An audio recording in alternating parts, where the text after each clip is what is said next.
Thank you. The next question, the member for Guelph. Thank you, Speaker. My question is for the Premier. In the galleries today, there are citizens concerned about the cost and health impacts of the climate crisis. In just 4 days last year alone, toxic air pollution from forest fires cost our healthcare system $1.28 billion. We have to dramatically decrease climate pollution if we have any hope of our children having a healthy, affordable, and livable future. But Ontario, according to data released last week, had the highest increase in GHG pollution in 2022.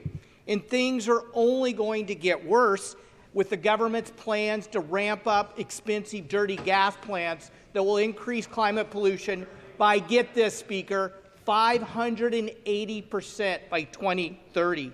Question. So, Speaker, will the Premier save us money while protecting our health and climate by not ramping up gas plants and investing in low-cost, clean, renewable energy? Minister of Energy.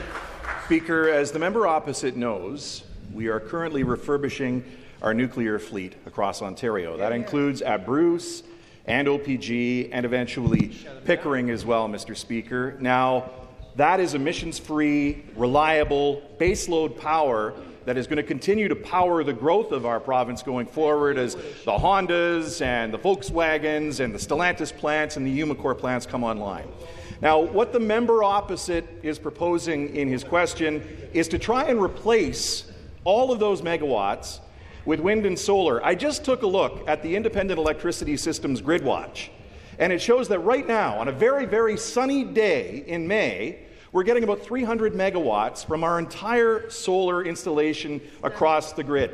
And we're getting about 400 megawatts from our wind power, Mr. Speaker. The capacity just isn't there. That's why we're investing in large baseload nuclear power, so the kids in the gallery can be able to get the electricity when they flip the switch, Mr. Speaker, and we'll continue to see.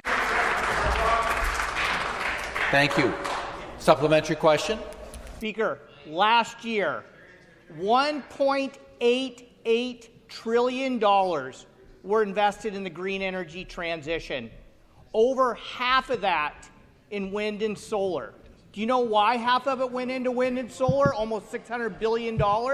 Because they are the lowest cost sources of electricity generation in the world. Order. So instead of investing in quickly ramping up wind and solar, this government is going to increase climate pollution by 580% by investing in fossil gas plants, which are more expensive and create toxic air pollution.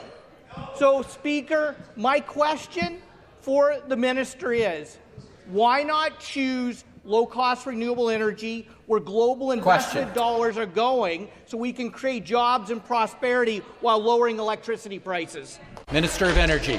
Mr. Speaker, we are, through competitive procurement, procuring new non-emitting resources in our province, but only because we have also committed to ensure that we have battery storage in our province so we can actually use the types of renewables that the member is talking about.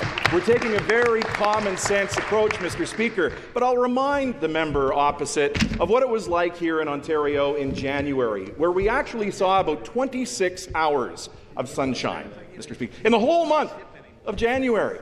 Now, can you imagine what would have happened to those people who live on the 40th, 50th floors of condo buildings in downtown Toronto when they want to put solar panels over at Portland Energy Centre in Toronto, which is currently the insurance policy, our natural gas facility, that keeps the lights on, that keeps the elevators going, that keeps business happening in our province? I will give the member credit.